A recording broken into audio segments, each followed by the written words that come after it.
আমি এসএসসি থেকে মাস্টার্স পর্যন্ত কমার্স নিয়ে পড়েছি। কমার্সে একটা সাবজেক্ট আছে, সেটা হলো হিসাব বিজ্ঞান। এই হিসাব বিজ্ঞানে শুধু সুদের হিসাব। প্রশ্ন হলো, আমি যে সারা জীবন সুদের হিসাব করে আসলাম, আমার কি গুনাহ হবে? আর এটা নিয়ে আমাদের ভাবা উচিত। মুসলিম প্রধান দেশে সবাই যেখানে সুদকে ঘৃণা করে, সুদী ব্যাংকের বিপরীতে ইসলামী ব্যাংকিং এটার প্রতি মানুষ ঝুঁকছে। এখান থেকে বোঝা যায় মানুষ, আপামর সাধারণ মানুষ সুদকে তারা ঘৃণা করে।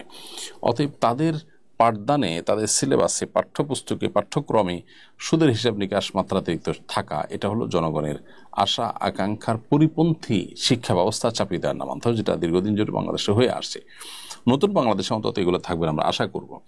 তারপর যদি এরকম থাকে, আপনি সেটা সেই অঙ্ক যদি কষতে হয়, তাহলে আপনি জাস্ট জানলেন যে এভাবে সুদ কষা হয়, জানার জন্য কষলেন, সেটা আপনি দিয়ে বেনিফিট করবেন সেরকম আশাও থাকবেন এবং কাউকে শেখাবেন না। সেই সাথে আল্লাহ তাআলার কাছে ইস্তেগফার করবেন যে আপনার এই অপারগতা সামান্য রুটি রুজির জন্য আপনি সন্দেহের মধ্যে আপতিত হতে হচ্ছে। তো যদি কোনো ছাত্র এই সুদের হিসাব নিকাশ করেন, সুদের অঙ্ক করেন, এবং তিনি এই নিয়তে করেন যে আমি ধারণা নিলাম যে এরকম করা হয়, আমি এটার ইমপ্লিমেন্ট করব না, আমল করব না, তাহলে ইনশাআল্লাহ আশা করা যায় তিনি গুনাহগার হবেন না।